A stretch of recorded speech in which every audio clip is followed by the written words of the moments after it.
领导，请回话。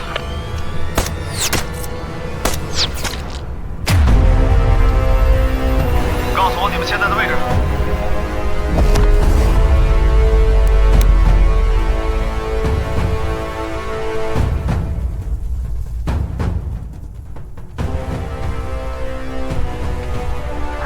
你们的人在我手里，想要他们活命很容易。你们得和我们做笔买卖。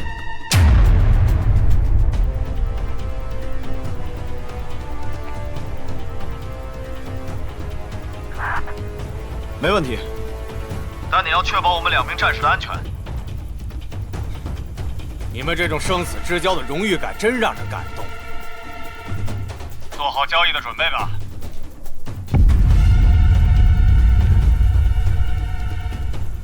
今天咱们兄弟几个挣票大的，拿走所有的武器。好，兄弟们，我们开始吧。拿点武器，什么都拿。看来我们是碰上塞利亚的山大王了。牧羊到，放无人机，追踪信号。是。子南老编到，通知运输队员拆帐篷，立即集合。是。老宋，架远程武器。好。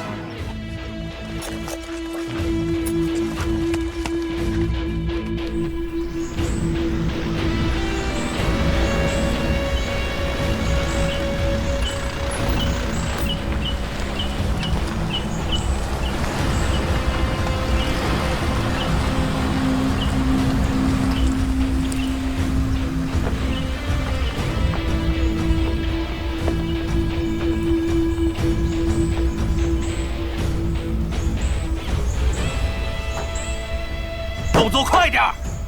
你们可真是懒驴上磨，屎尿多。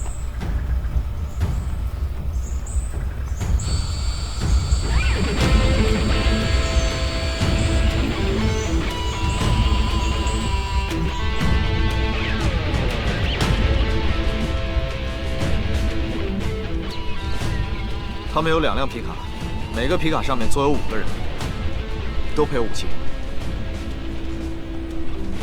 志勇和老毕同时被压在这一辆车上。队长，那现在咱们怎么办？要主动出击吗？牧羊，稳着点，现在还不到非要动手的时候。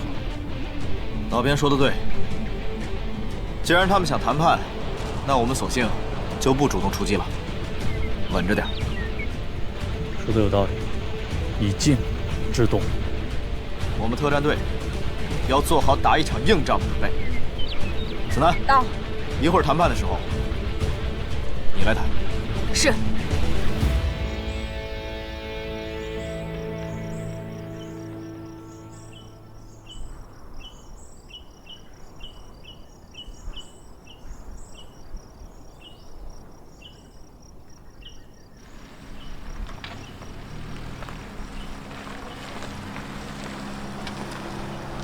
你进！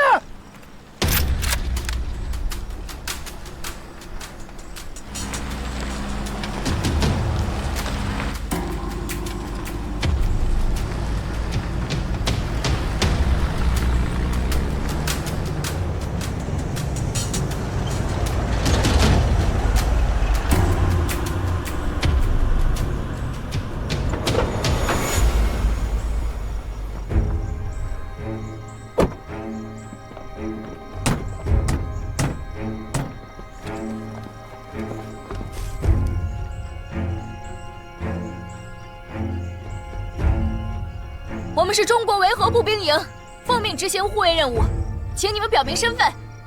我们要粮食。车现在是空的，粮食已经运回，塞利亚政府会进行合理分配，你们会得到粮食的。这个国家怎么还有人相信政府？他们不知道我们塞利亚是什么地方吗？你把我们当什么了？当愚蠢的村民来糊弄吗？你们现在有2个战士在我们手里，每个战士值多少斤粮食？你们自己考虑。先冷静点，看他们能耍出什么花样来。数字换算有那么难吗？好，现在我给你们3分钟时间，计时开始。你等等，我们现在没有粮食，你得给我们更多的时间去筹备。光要粮食不够，我们还要加筹码。你还想要什么？我要你过来，我们要跟你单独谈谈。队长，不能让子楠姐过去，咱们强攻吧。老宋，如果我们轮开了干的话，违反了维和交战规则吗？老聂，我告诉你，不管违不违反交战规则，绝对不能让子楠去冒这个险。队长，让我去吧。我是一名战士，跟其他人没有什么不一样。我会让他们为藐视女性而付出代价。子楠，执行任务。是。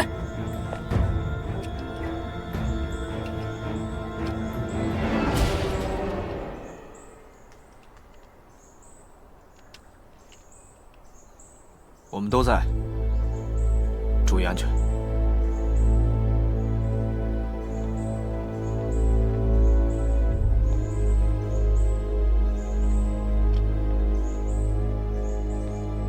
他要是过来了的话，我们到时候真的放他们走吗？我们见机行事。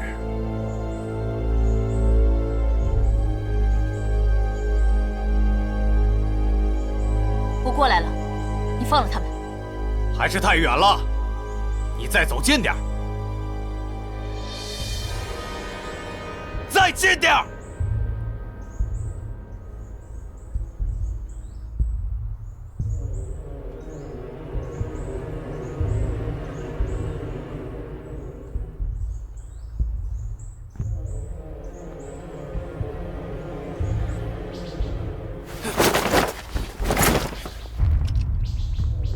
看见了吗？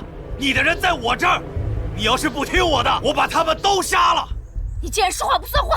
那又怎样？我会让你知道，中国女人不好惹，中国女兵更不好惹。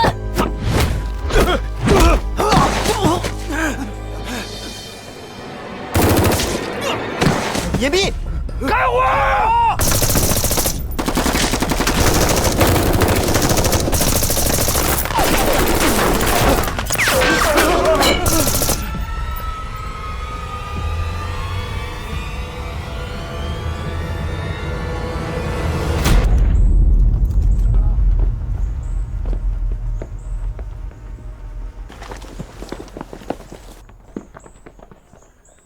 子楠，你没事吧？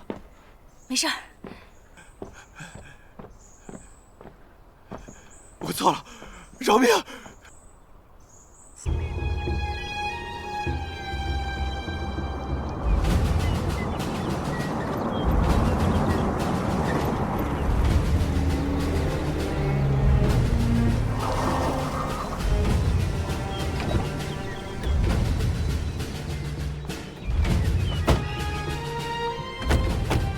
我们被袭击了，我们现在需要被救助。看你们的武器装备可不像被袭击。我就是个普通村民被袭击了，他们还想对我的妹妹下手，她还不到12岁。什么样的袭击？啊！好好看看，给我看看。我的胳膊，我就是用我的这条胳膊抵抗的武装分子。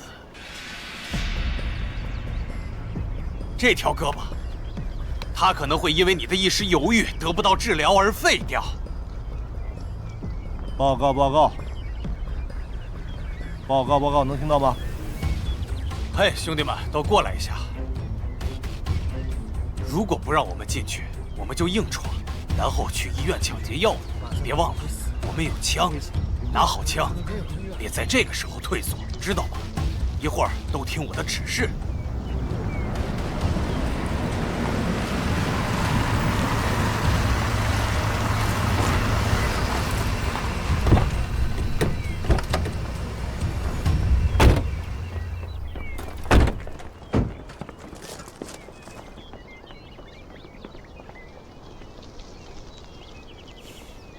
有人想见你们。还想知道伤害你妹妹的事情。好的，医生已经在里面等着你们了，快进去吧。你们没有听错，我要你们去总统府。你们很幸运，不能带着枪到总统府，我要收缴你们的武器。带他们走，去把他们的武器收上来。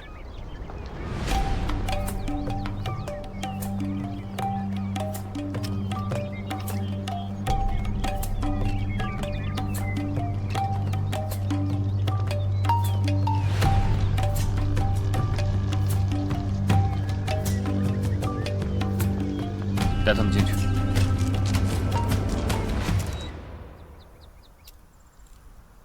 哼。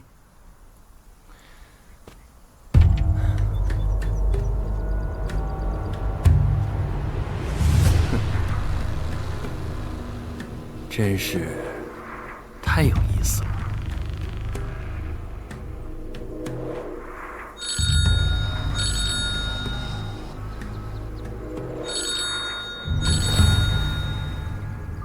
怎么了？今天的礼物你觉得怎么样？对他们满意吗？你明明知道我现在就在塞利亚，你不会觉得连个卖命的人都没有吧？不，他们是最容易、最好煽动的斗士。不到1天，他们2个的侮辱和道歉的视频都已经家喻户晓了，所有的人都已经知道了。你知道这意味着什么吗？我一向不太喜欢别人向我提一些问题。他们不是别人，他们是鲁尔的护卫，他们就代表了鲁尔政府的行为。所以，他们所做的一切，你懂的。用他们给中国维和部队制造麻烦，也就是鲁尔与中方的不和。鲁尔当然不愿意背下这个黑锅的。那他也可能栽赃给马努特。中国人常说鹬蚌相争，渔翁得利。所以不管他们哪一方受到了损失，那么对于我们来说，那都是最好的机会。你知道吗？我现在觉得这一切都开始变得有意思起来了。一切才刚刚开始。我希望我们可以快点解决问题。我还想回家陪孩子们过万圣节呢。你值得拥有。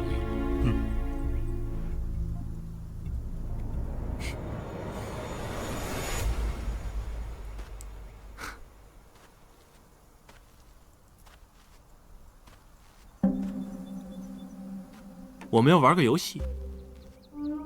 伊尼，米尼，玛尼，莫。恭喜你加入了。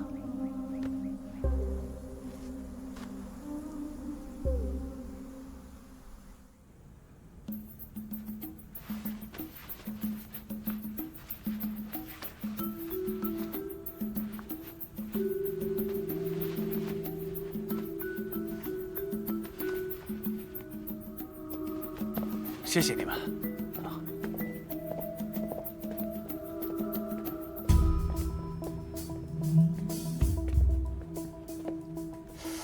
哎呀，外面都是一些持枪的护卫。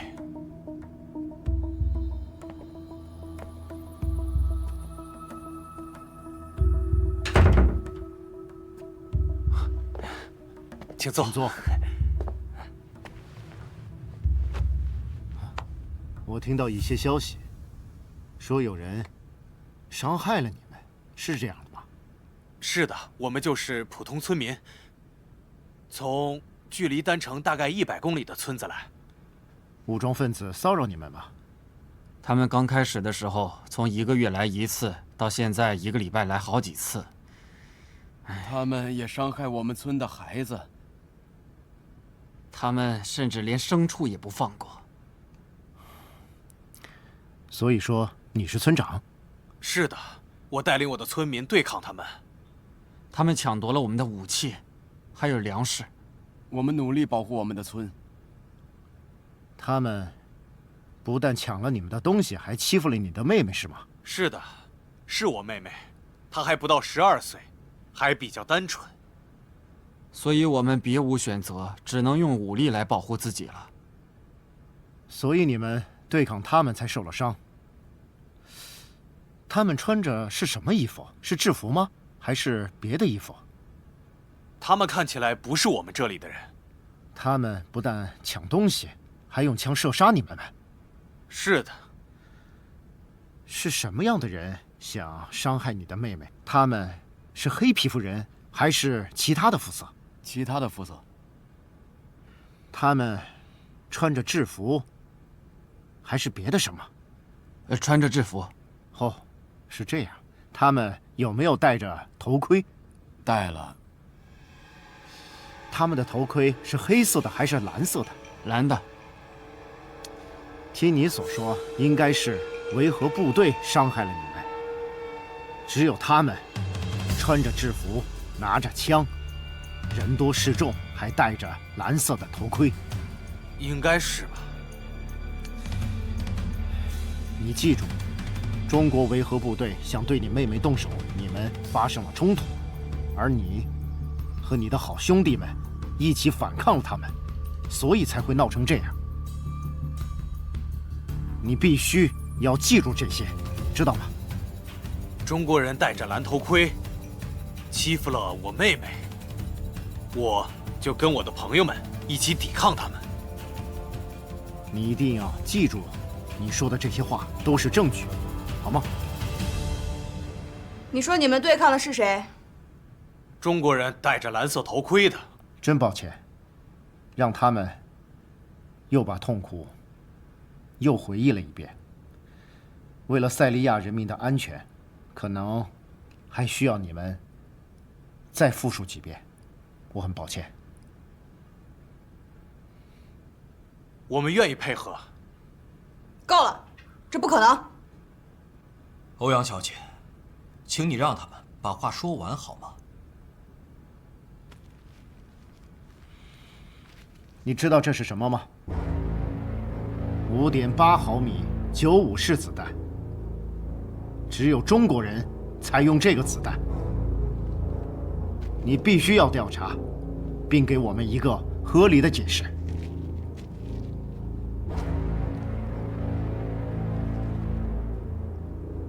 我会向总统汇报这里的情况的，请尽快查明此事。我也希望查出事情真相，不要冤枉了好人，也不要放过了坏人。这件事情当然是要越快越好，你们也要照顾下对面3位，给他们食物、药物，还要给他们安排守卫，保护他们。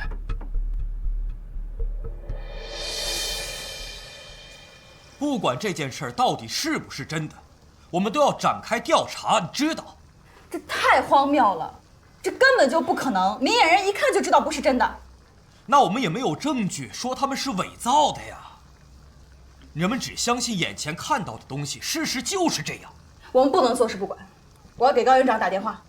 你现在不能打这个电话。如果这一切都是事实，都是真的，那欧阳小姐，你现在的行为就属于包庇。这怎么可能是真的？这怎么可能不是真的？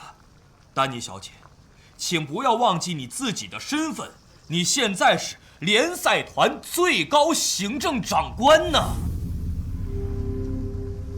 你还知道我是联赛团的最高行政长官？你心里真的这么觉得吗？布拉德，我一直都很奇怪，为什么自从你来到塞利亚之后，这儿的局势会变得越来越复杂？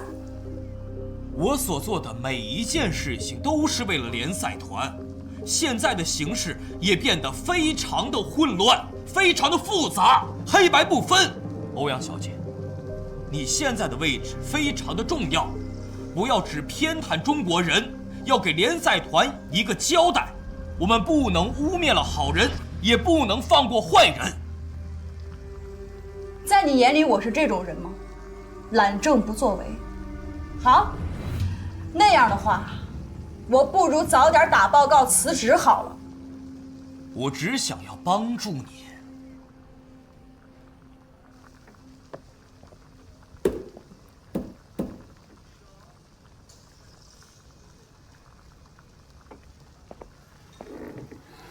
那小子谁呀？嫂子怎么带他过来呀？他算了不起呀！嫂子不知道你容易受刺激，你一受刺激，那脾气发起来，谁受刺激？谁受刺激了？你看他那样，我能受刺激吗？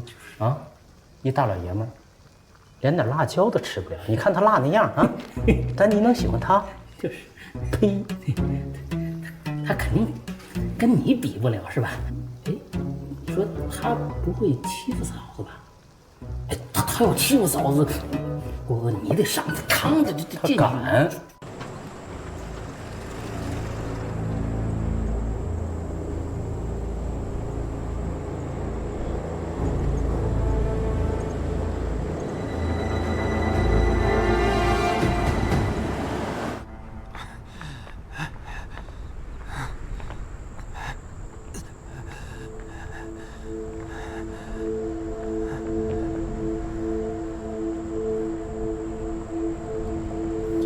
帮帮我！帮帮我！帮帮我！请你们帮帮我！帮帮我！帮帮我！帮帮我！帮帮我！帮帮我！帮帮我！老宋，你们先走，我了解一下情况。帮帮我！帮帮我！你们去哪儿？你们要去哪儿？你们要去哪儿啊？丹城。我儿子在丹城，能不能带我去啊？求求你们了，求求你们！别伤害我，别伤害我！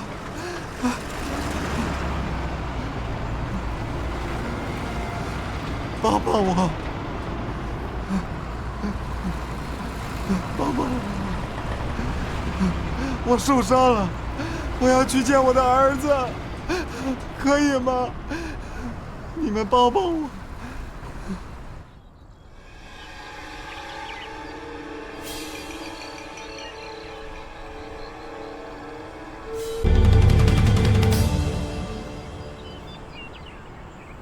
好了，我想这些中国人会喜欢我给他们的惊喜的。哎，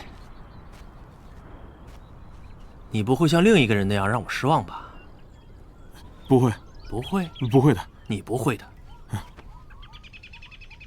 看到那边的中国人了吗？嗯，看见了吗？我每天都在他们身上花钱，你觉得这样公平吗？可我不想死啊！你也可以不去。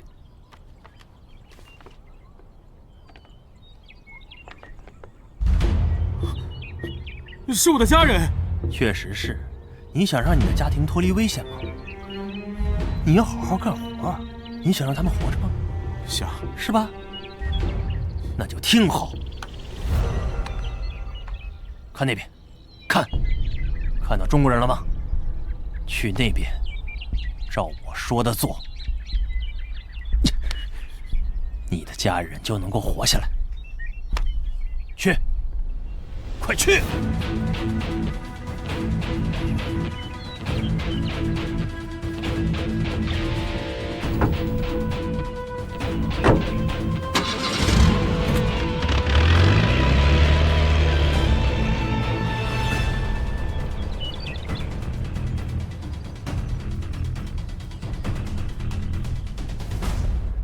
政府军现在打着平定叛乱的旗号占领了医院。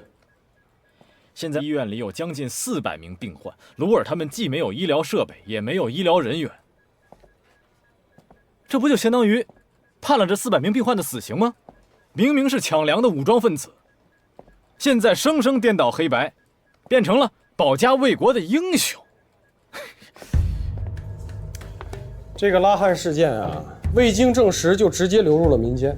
哎，我们作为当事人之一，竟然毫不知情。我看这个鲁尔很喜欢用这个事件来兴风作浪啊。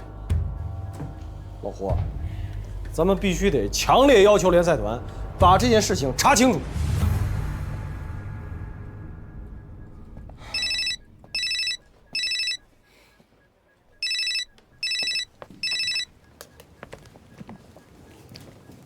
聂峰，什么情况？我怀疑我们被恐怖分子盯上了。哎呀，看来啊，从咱们开始搜查他们在丹城窝点的时候，这帮人就已经把我们当成敌人了。聂风，有一点要注意啊，现在我中国维和步兵营腹背受敌，绝对不是巧合这么简单。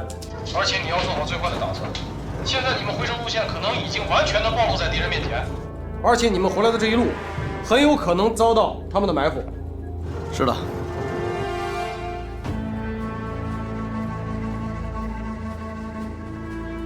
这样啊，聂风，你现在迅速调整路线，谁也不要告诉我。首要任务是安安全全的回来，咱们再找漏洞。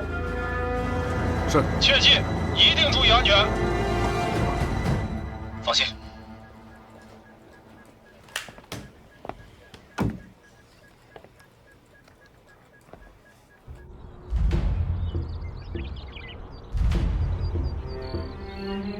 从前面的桥向东南方向再行驶40多公里，还有一条路可以通向丹城。我觉得我们应该大小路交替的走，这样更稳妥些。照现在这样来看，我觉得我们需要更改路线了。但是有一点，更改路线只有我们几个人知道，不能告诉任何人。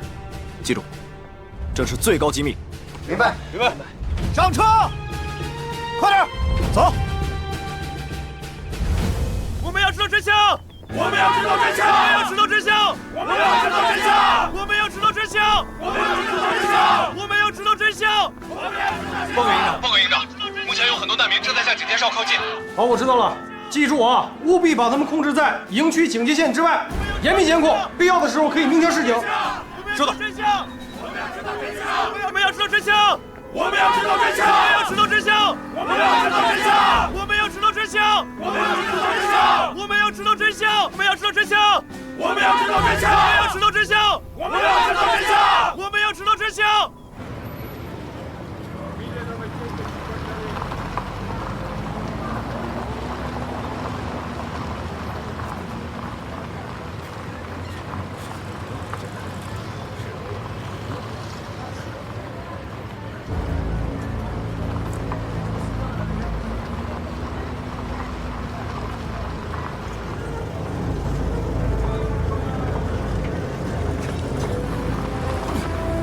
你们出去！我们要知道真相！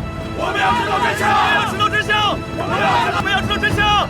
我们要知道真相！我们要知道真相！我们要知道真相！我们要知道真相！我们要知道真相！我们今天派出3辆巡逻车，他们都遭到了塞利亚人的袭击，甚至有人在街上就开始被攻击了。这种事情不能再发生了。引起这件事情的源头，就是中国维和步兵。中国维和部队不能让我们再受到这样的牵连了，必须要想到一个好的办法解决这件事情。诸位，在此次事件当中，我中国维和步兵营所遭受的谩骂和围攻，我相信不比任何一个国家少。但是我个人认为，在座的所有人都没有必要背下这个子虚乌有的罪名。可是这件事情就是来自拉汉的指控，拉汉也说了，罪魁祸首就是聂风，就是因为聂风侵犯了拉汉他的妹妹，才导致了武装的冲突，所以你们一定要给民众们一个交代，知道吗 ，Mr. Brad？ 我觉得您现在下这样的定论有些过早了。这件事情从一开始就只有一方证言，从来没有询问过另外一位证人。而且这中间是否有隐瞒、扭曲、不真实的情况出现呢？拉汉事件，在未经官方的许可就直接流入了民间，但是影响却如此之大。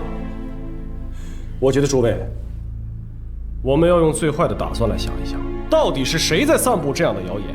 他的目的是什么？为什么要恶意煽动民众的情绪呢？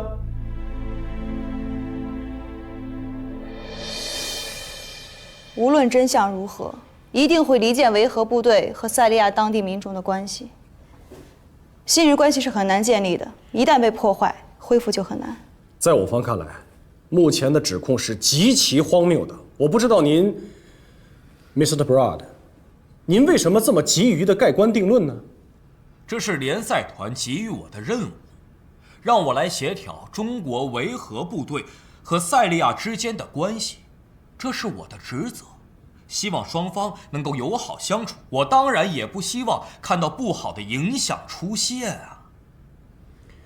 诸位，侵犯女性是一顶会让人压得喘不过气来的脏帽子。在我方看来，在没有任何调查结果之前，我们绝对不会接受这样的措辞。是，我承认，聂风本人脾气火爆，做事有时不按章法。但是我可以以我的人格，甚至是整个中国维和部队的信誉，来替聂风的人品做担保。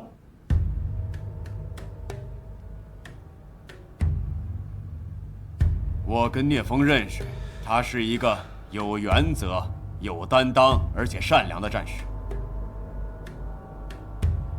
有人操控这件事情，我觉得也是有可能的。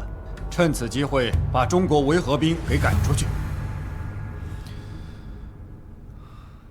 我请求与政府一起合力调查拉罕事件，争取尽早给民众一个真正的交代。同意。同意。这确实是最合适的方式。我会亲自去趟总统府，让他们开始展开调查的。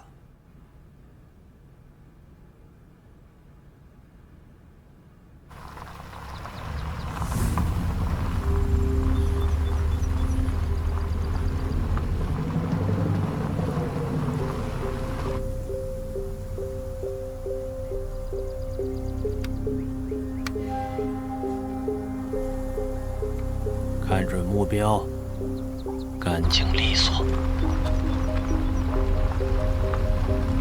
那边的士兵太多了，我没法全部干掉。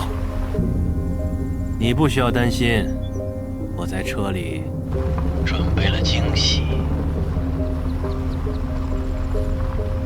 你在开玩笑吗？我也会死的。你死还是你的家人死？你自己选，选吧。如果我能把他们全部干掉，你就给我一条生路，对吗？当你见到布拉德的时候，这就是你的命运。我会照你说的做，请你别动我的老婆和孩子。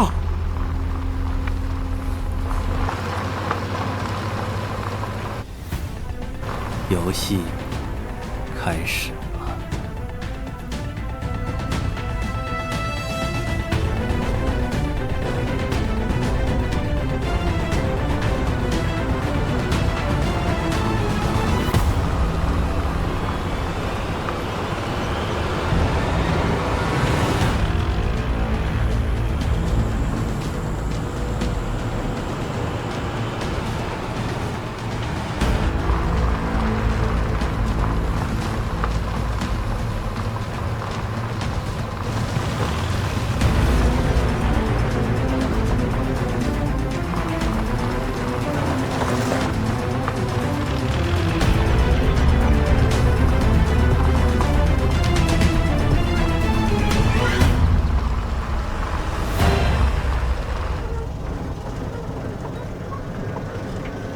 队长，这情况？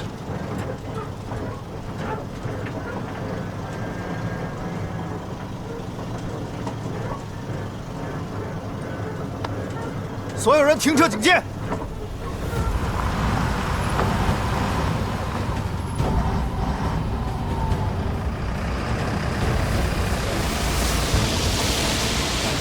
吴阳，冲上去！冲上去！必须冲上去！如果让他们的车辆接触到我们的车队，后果不堪设想。把他逼停！是。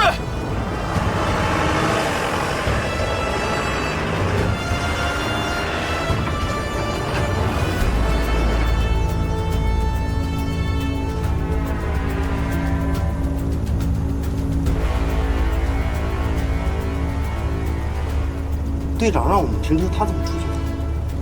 有情况。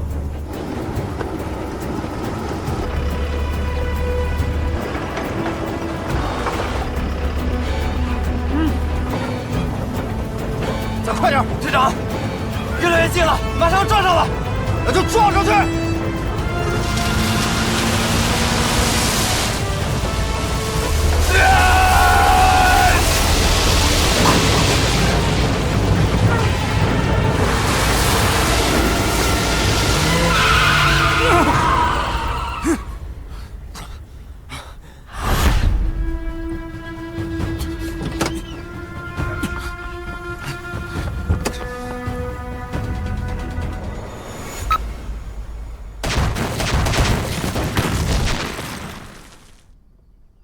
队长！队长！我们走。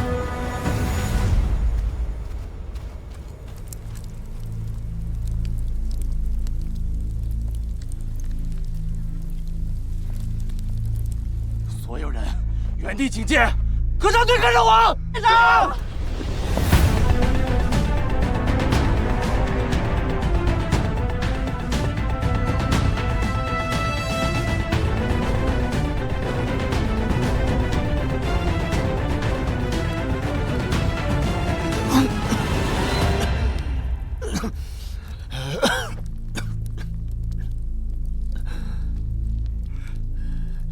牧羊，牧羊，牧羊，快醒醒！牧羊，牧羊，醒醒！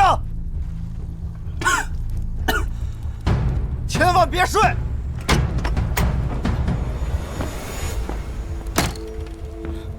牧羊，牧羊，牧羊，牧羊，不能睡！听我命令，不能睡！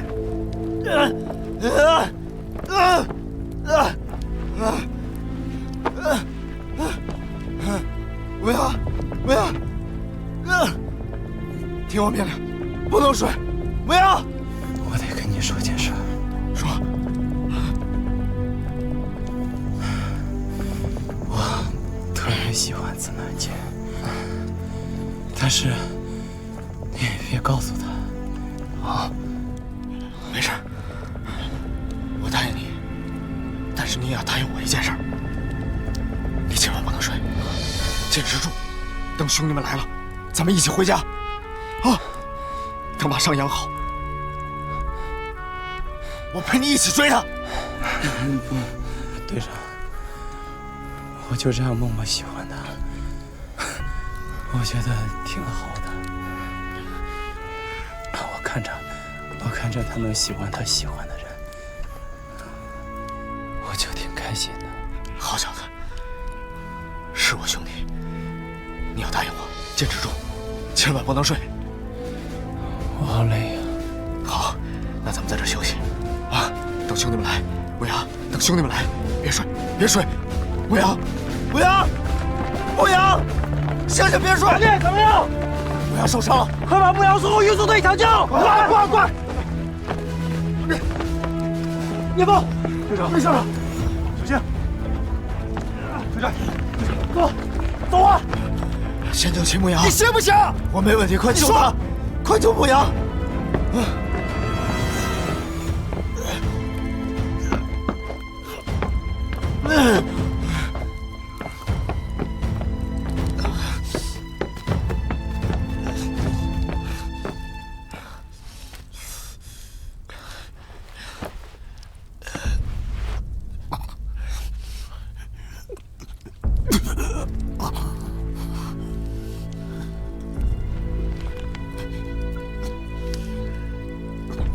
他们说我爱他们。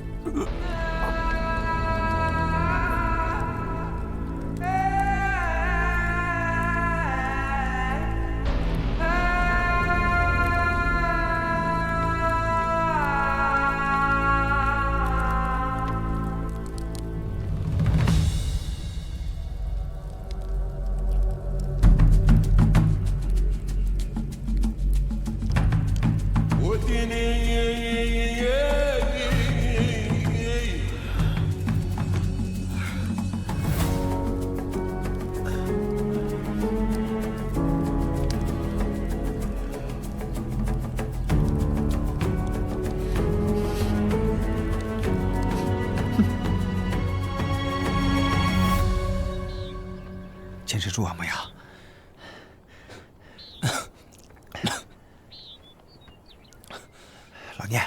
志勇回来了吗？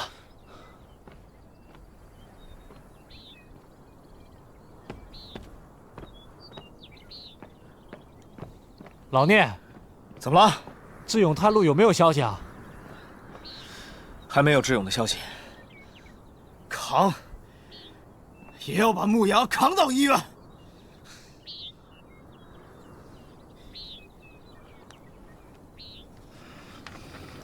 志勇，怎么样？前方路破损非常严重，无法通行。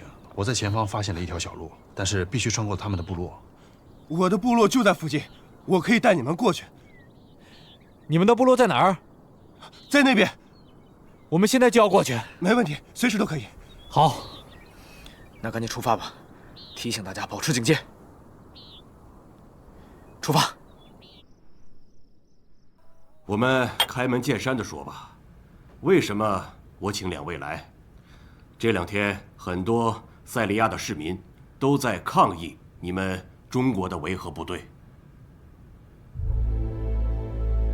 我们本来就打算就这件事情跟你商议，在一切没有调查清楚之前，是谁把这个事情透露出去的？谁透露出去的不重要，我想对于这件事情，塞利亚的人民是很在意的，他们需要一个说法。在这个敏感脆弱的非常时期，维和部队更加需要一个公平客观的调查结果。对于塞利亚来说，只有政府军才能提供真正的保障。如果总统执意坚持，那我就先将拉汉交出来。我们可以很好的照顾拉汉。Hawa watu ni kina nani? Oh, wao ni Wachina. 这是谁？我们的酋长。Hawa watu ni kina nani? Wao ni Wasamaria wema. Wamewajeruhi watu. Hawa wanahitaji kupita hapa katika kabila letu ili waende mji wa Dani mkuu. Habari mkuu, sisi ni askari wa kulinda amani wa China. Tunaenda mji wa Dani, tunaweza kupita kwenye kabila lako? Kuna nini ndani ya magari yao? Kuna vifaa muhimu, lazima tuende haraka, hatutasababisha matatizo kwako. Nimebadilisha mawazo yangu. Tunahitaji chakula chote. Na kila mtu lazima abaki hapa, hakuna atakayeondoka. 他们什么意思？他们要我们的粮食，否则不让我们走。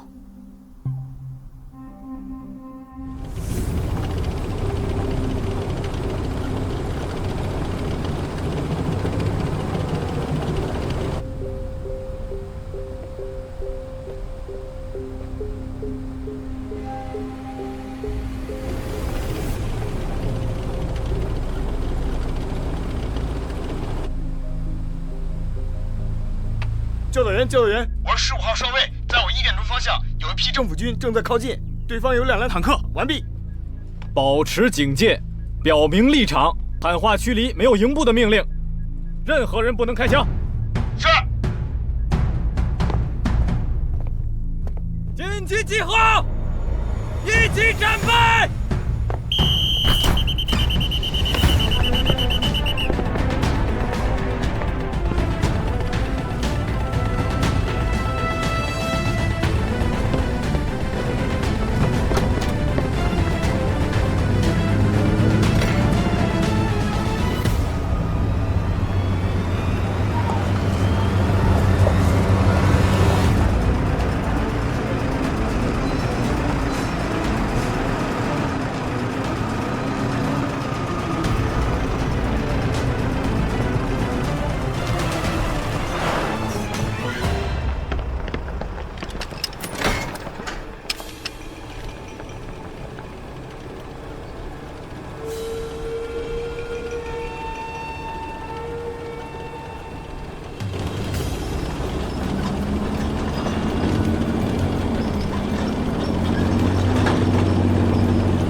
你们立刻撤出中国维和步兵营的驻地范围。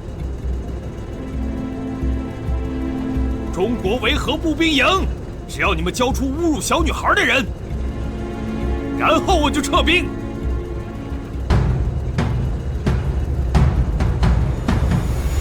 总统先生，一旦开始交火，双方都会受到巨大的损失。总统先生，军人不能成为政治角逐的牺牲品。流血牺牲，这就是军人的天职。我作为塞利亚的总统，必须要保护我的人民。如果我们现在什么都不做，我就不配当这个总统。总统先生，在一切尚未定论前，贸然对中国维和部队提出这种要求，只会让局势变得越来越复杂。现在单程内忧外患，和维和部队发生冲突是不理智的。调查需要时间的，我现在就要对我人民的安全负责任。我有一个想法，我们先让维和部队跟政府军分别管理塞利亚的秩序，然后继续调查拉汉事件。我同意布拉德的说法，你觉得呢，高营长？总统先生，中国维和步兵营会按照联赛团的命令去做，但是我个人保留意见。另外，我们要求调查拉汉事件必须要由政府军和中国维和部队联合监管下进行，最终调查结果提交联赛团进行公开仲裁，双方监管，电视直播。没问题。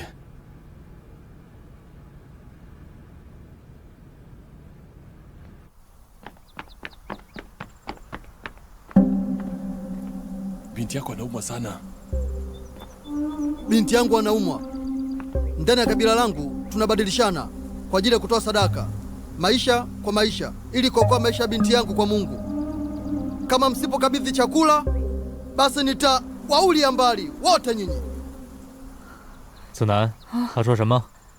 他说，如果我们不交出物资，他就要把我们烧死，祭祀神明，换他女儿的命。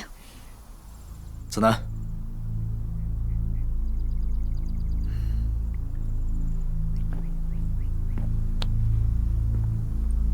我们可以救他女儿。鲁尔撤军了，我看那个鲁尔啊，他是想把联赛团彻底解散了，他才高兴。哎，你说对了，这才是鲁尔总统的真实目的。我得在仲裁之前，把拉汉事件的所有资料准备好了。不跟你说了，我去准备了。对，看看他葫芦里卖的什么药。要他死。明白。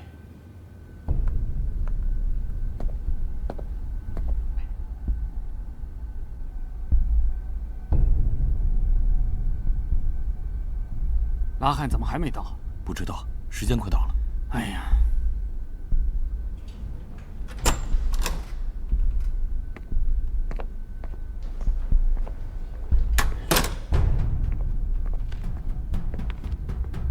播放。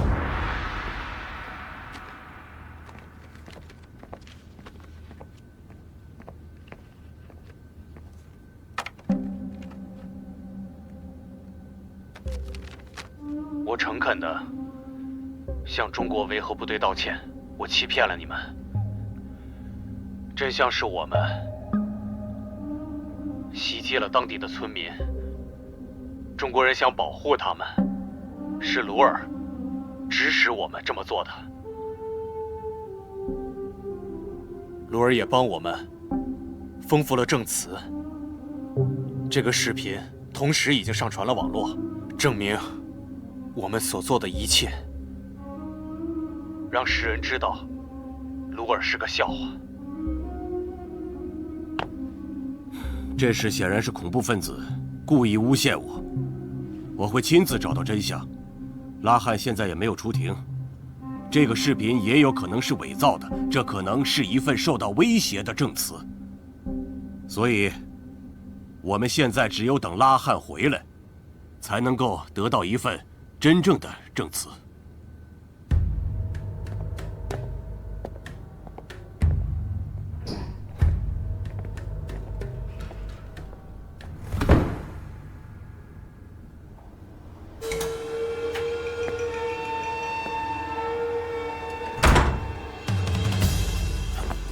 是谁？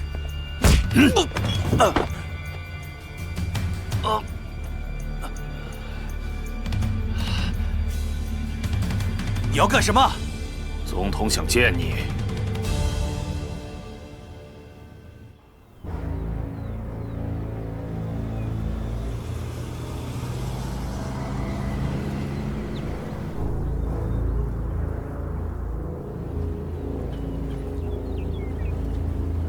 这不是去总统府，我们出城干什么？有个重要的人要见你。谁？等你到了就知道了。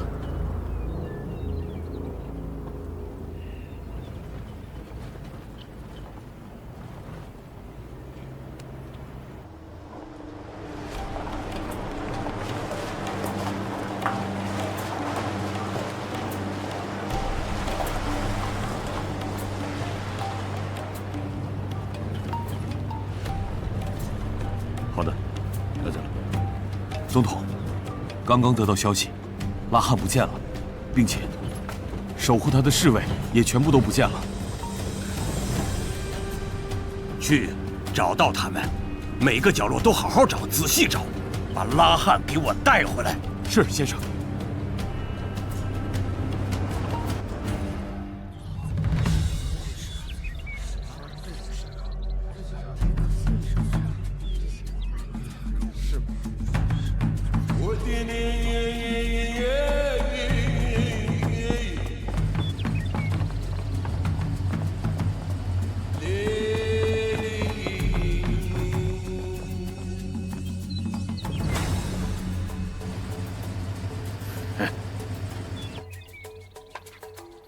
报告，我们发现了3具尸体。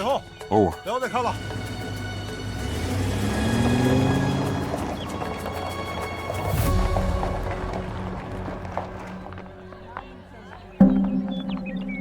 是鲁尔要求我诬陷中国维和部队，他帮我丰富证词。这个视频同时已经上传了网络。让世人知道，鲁尔的所作所为都是个笑话。我们需要真相，我们要看到证据。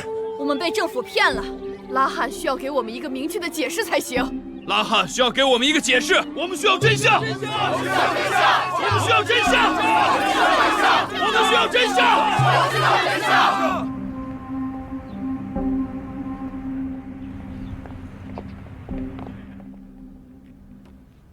中国维和部队郑重地要求，尽快地与鲁尔总统展开对话，并要求他向塞利亚人民公布拉汉事件的调查结果，还中国维和部队一个清白。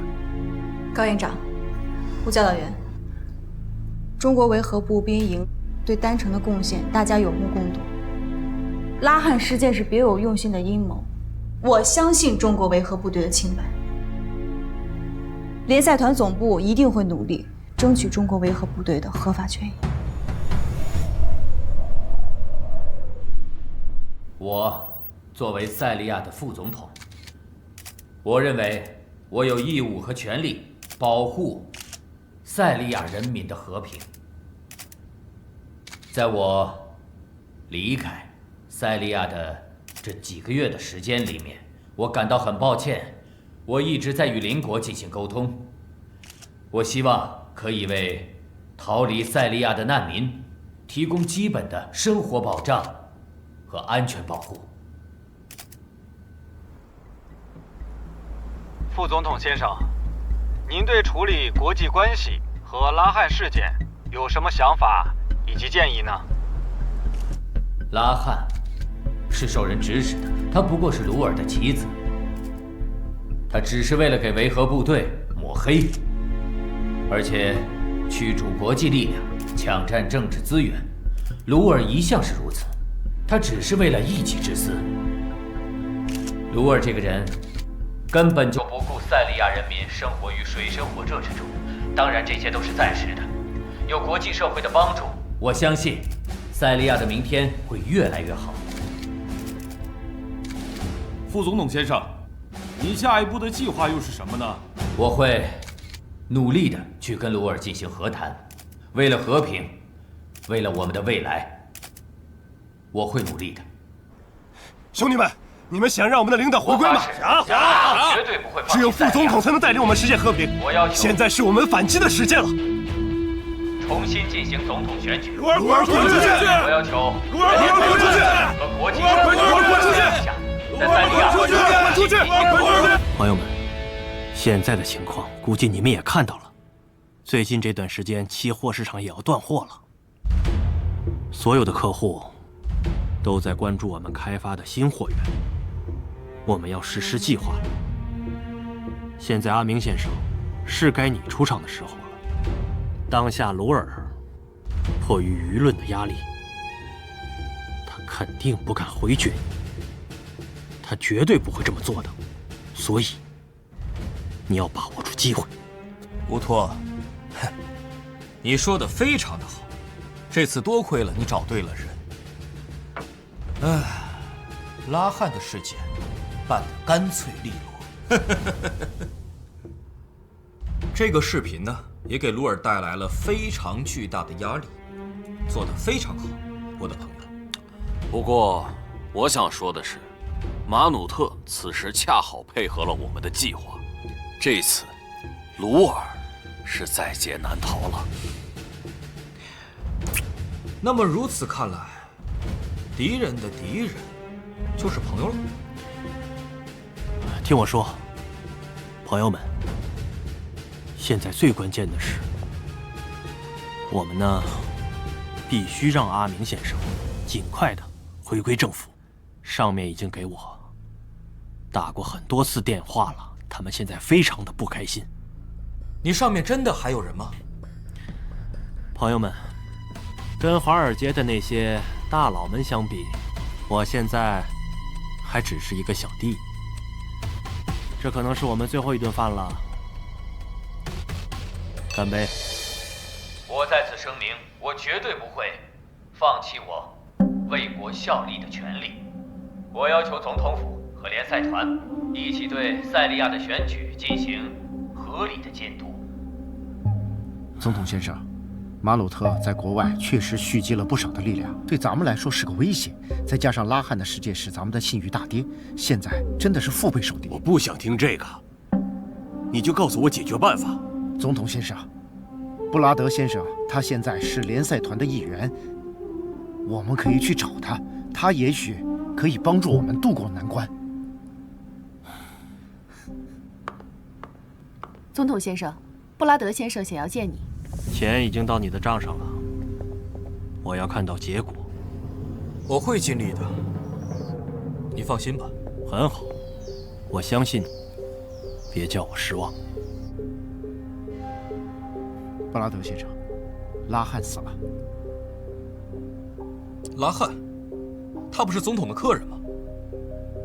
怎么会发生这种事情？他们擅自离开了酒店，发现的时候已经死在街上了，而且没有人对此负责。我们需要联赛团的协助来帮助我们度过这次的难关。维和部队早就已经和总统先生划清了界限了。作为塞利亚政府，我们迫切需要国际社会的支持，希望阁下能和我们一起共度难关。我相信拉汉事件一定是有人在背后操控的。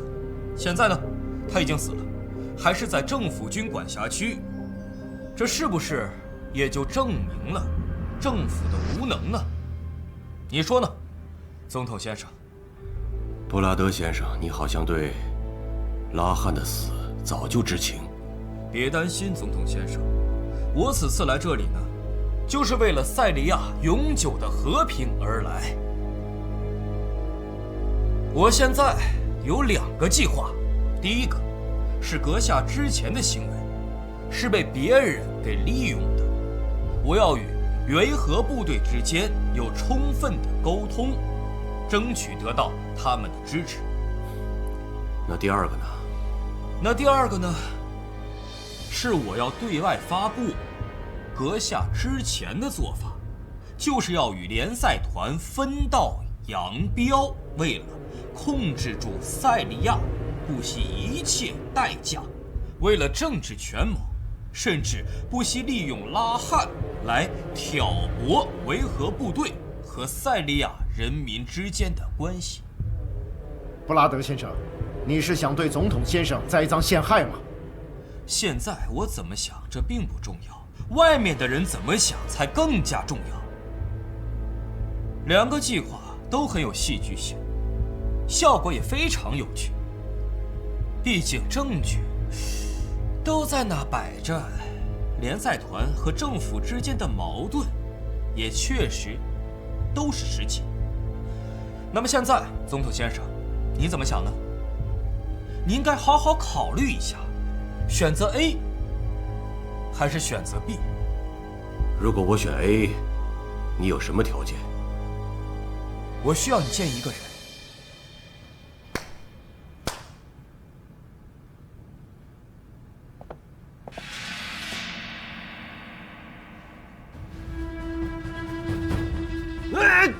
守备！总统先生，请冷静。阿明是我们合作的前提。布拉德先生，你很狡猾。没想到我通缉了这么久的人，竟然在你那儿，你这么做是不利于我们合作的。你这么做深深地伤害了我。阁下，我是完全在为你着想。就目前来说，联赛团的局势完全可以利用的人选并不多，而阿明他就是这样的人才，他有这样的能力，也有这样的号召力。相信我，阁下应该好好的利用他，把阿明放到合适的位置上，才不会浪费。为了您的国家，还有您的位置，我们还是合作吧。这个人，他背叛了我，背叛了我的国家，我是绝对不会和他进行合作的。总统，阁下，您要理解世事难料，有时候敌人也可能会成为你最亲密的合作伙伴。他伤害了我的女儿，我不能接受。总统先生，请恕我直言，阿明对班达所做的，我知道是绝对不可饶恕的。但现在您是塞利亚的总统，您应该以国家的利益为重，而不是为了你自己。